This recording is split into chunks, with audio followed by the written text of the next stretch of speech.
എല്ലാവർക്കും നമസ്കാരം. എൻ്റെ മറ്റൊരു പുതിയ വീഡിയോയിലേക്ക് എല്ലാവർക്കും സ്വാഗതം. ഇന്ന് ഞാൻ കാണിക്കാൻ പോകുന്നത് ഗ്രാഫ്റ്റിംഗ് എങ്ങനെ ചെയ്യാമെന്നുള്ളതാണ്. അപ്പോൾ ഇവിടെ ഞാൻ ഗ്രാഫ്റ്റ് ചെയ്യാനുള്ളൊരു ചെറിയ മാവുന്നതിൻ്റെ മുമ്പിലാണ് ഇരിക്കുന്നത്. ഒരു പ്രിയോർമാവിൻ്റെ തൈയാണത്. അത് മറ്റൊരു വലിയ പ്രിയോർമാവിൻ്റെ ചോട്ടിൽ അതിൻ്റെ സീഡ് വീണ് തനിയെ മുളച്ചു വന്നതാണ്. അപ്പോൾ അത് നമ്മൾ ഒരുക്കാൻ പോവാണ്. അതാദ്യം ഒരുക്കണം, ചെത്തി ഒരുക്കണം. ഇതിന് റൂട്ട് സ്റ്റോക്ക് എന്ന് പറയും. ഇനി നമ്മൾ ഒട്ടിക്കാൻ പോകുന്ന പീസിന് വേറൊരു വലിയ മൽഗോവ മാവിൻ്റെ ചെറിയൊരു ചില്ലയാണ് നമ്മൾ കൊണ്ടുവന്നിട്ടുള്ളത്. അതിന് സിയോൺ എന്ന് പറയും. അപ്പോൾ സിയോണും റൂട്ട് സ്റ്റോക്കും കൂടിയാണ് നമ്മൾ യോജിപ്പിക്കാൻ പോണത്. അപ്പോൾ റൂട്ട് സ്റ്റോക്ക് നമുക്ക് ആവശ്യമുള്ള എവിടെയാണ് ഒട്ടിക്കേണ്ടത് ആ ഭാഗം നോക്കിയിട്ട് അതിൻ്റെ മേൽഭാഗം കട്ട് ചെയ്ത് കളയണം. അവിടെ നിന്ന് താഴോട്ടുള്ള ഭാഗത്താണ് നമ്മൾ ഒട്ടിക്കാൻ പോകുന്നത്. അപ്പോൾ അത് ഞാനിപ്പോൾ നിങ്ങളെ കാണിക്കാം എങ്ങനെയാണ് കട്ട് ചെയ്യുന്നതെന്ന്. ഇപ്പം നമ്മളത് കട്ട് ചെയ്ത് കളഞ്ഞു. ഇനി അതിൻ്റെ എഡ്ജ് ഒന്ന് ക്ലീൻ ചെയ്തെടുക്കണം. അതിന് ഞാൻ ഉപയോഗിക്കുന്ന നല്ല ക്ലീൻ ബ്ലേഡാണ്, പുതിയ ബ്ലേഡ്, ഫ്രഷ് ബ്ലേഡ്. അത് വെച്ച് എഡ്ജ് ഒന്ന് കട്ട് ചെയ്ത് കളയും. അത് കഴിഞ്ഞാൽ അതിൻ്റെ മധ്യഭാഗത്തു കൂടെ താഴേക്ക് ബ്ലേഡ് പതുക്കെ ഇറക്കുകയാണ്. ബ്ലേഡിൻ്റെ രണ്ട് സൈഡിലും പിടിച്ച് പതുക്കെ ഇറക്കി അത് സ്പ്ലിറ്റ് ചെയ്യാണ് രണ്ടായിട്ട്, വി ഷേപ്പ് കിട്ടാൻ. അതൊരു 1-1.5 ഇഞ്ചോളം നമ്മൾ ചെയ്യും. അത് കഴിഞ്ഞാൽ ആ പണി കഴിഞ്ഞു. ഇനി നമ്മൾ ഇതിൽ വയ്ക്കാൻ പോകുന്ന സിയോൺ, അതിൻ്റെ എഡ്ജ് ഇതിന് കറസ്പോണ്ടിങ് ആയിട്ട് നമ്മൾ കൂർപ്പിച്ചെടുക്കണം. രണ്ട് സൈഡും ചെത്തി, ബ്ലേഡ് കൊണ്ട് ചെത്തി കൂർപ്പിച്ച് എടുക്കണം. അതിന് മുമ്പായിട്ട് അതിന് കറക്റ്റ് മാച്ചിങ് ഏതാണ് എന്നാണ് ഇപ്പം നമ്മൾ ചെക്ക് ചെയ്യണത്. എൻ്റെ ഒരു 4 പീസുണ്ട്. അത് 1-2 പീസ് ഏകദേശം മാച്ചാവുന്ന മാറ്റി വെച്ച് നോക്കുകയാണ്. നോക്കി കറക്റ്റായിട്ടുള്ള എടുത്ത് അതിൻ്റെ രണ്ട് സൈഡും ചെത്തി നല്ല സോഫ്റ്റായിട്ട് സ്മൂത്തായിട്ട് ചെത്തണം. ബ്ലേഡ് കൊണ്ട് വളരെ സുഖമായിട്ട് ചെത്താം. ചെത്തി കൂർപ്പിച്ച ശേഷം ഞാൻ നിങ്ങളെ കാണിച്ചു തരാം അത് എങ്ങനെയാണ് ഇരിക്കുക എന്നുള്ളത്.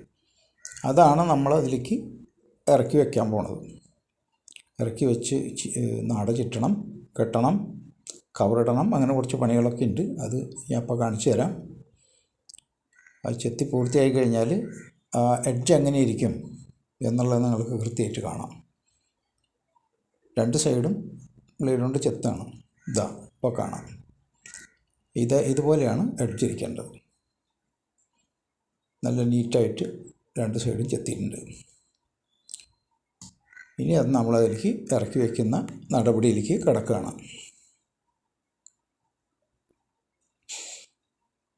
അതിപ്പോൾ തന്നെ നിങ്ങൾക്ക് കാണാം.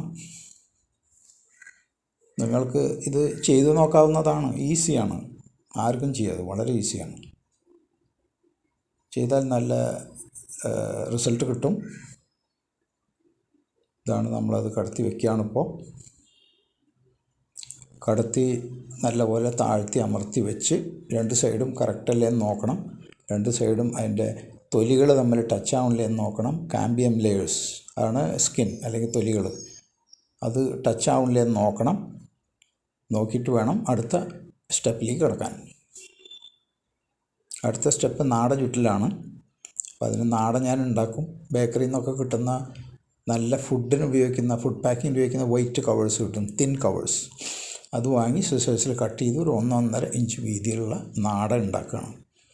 നാട മാർക്കറ്റിൽ നിന്ന് വാങ്ങാൻ കിട്ടും. അത് ഗ്രാഫ്റ്റിംഗ് ടൈപ്പ് എന്ന് പറഞ്ഞാൽ അതിനൊക്കെ വലിയ വിലയാണ്. അത് ഞാൻ വാങ്ങാറില്ല.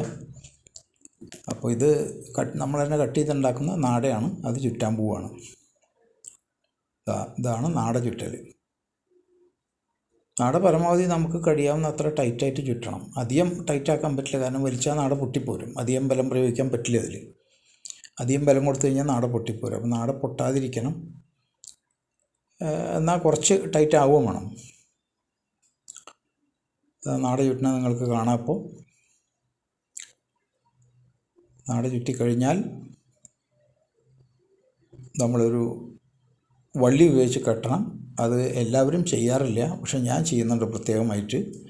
ആ ജോയിൻറ്റിലെ രണ്ട് സ്കിന്നുകളും, സിയോണിൻ്റെയും റൂട്ട് സ്റ്റോക്കിൻ്റെയും സ്കിന്നുകൾ നല്ലപോലെ കൂട്ടിമുട്ടാൻ വേണ്ടിയാണ് ഒരു വള്ളി ഉപയോഗിച്ച് കെട്ടുന്നത്. ഇതിൻ്റെ മുകളിൽ കൂടെ, നാട കെട്ടിയതിൻ്റെ മുകളിൽ കൂടെ.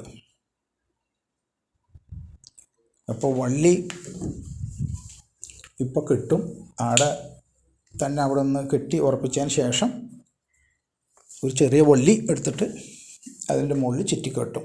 നിങ്ങൾക്കിപ്പോൾ അത് കാണാം.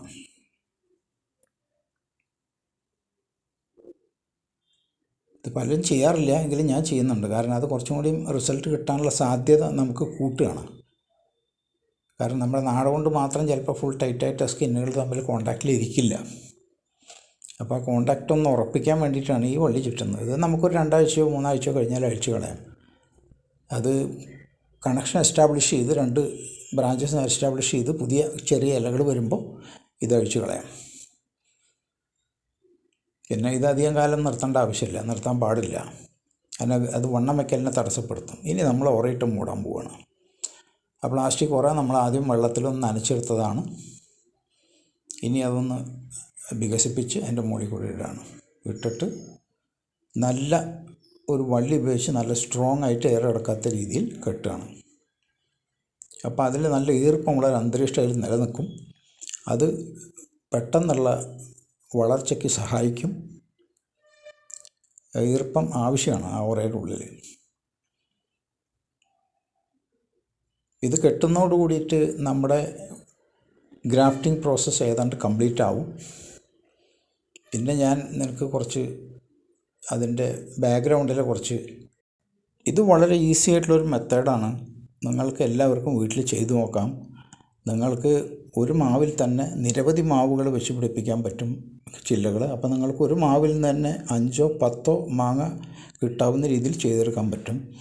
എപ്പോഴും ചെറിയ മാവും തൈകളിൽ ചെയ്യുക. ഒരു 5 അടി 4 അടി 5 അടി പൊക്കമുള്ള ധാരാളം ബ്രാഞ്ചസ് ഉള്ള മാവും തൈകളിൽ ചെയ്യുകയാണെങ്കിൽ നമുക്ക് ഒരുപാട് ബ്രാഞ്ചസ് പിടിപ്പിക്കാൻ പറ്റും.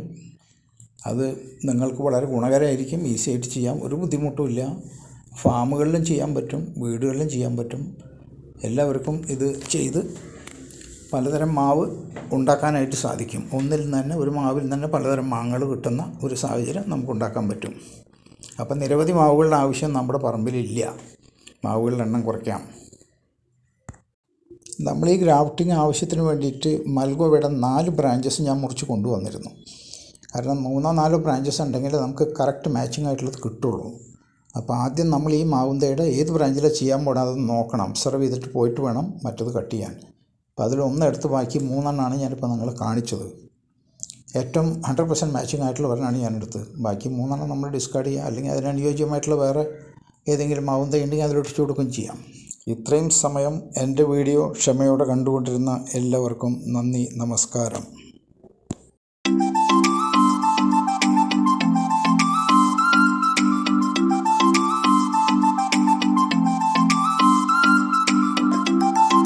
നമ്മളിപ്പോൾ ഒരു ശാഖയിൽ ഒട്ടിച്ച ചെറിയ മാവിൻ തൈ കഴിഞ്ഞ വർഷം ഞാൻ മറ്റൊരു ശാഖയിൽ വേറൊരു മാവിൻ്റെ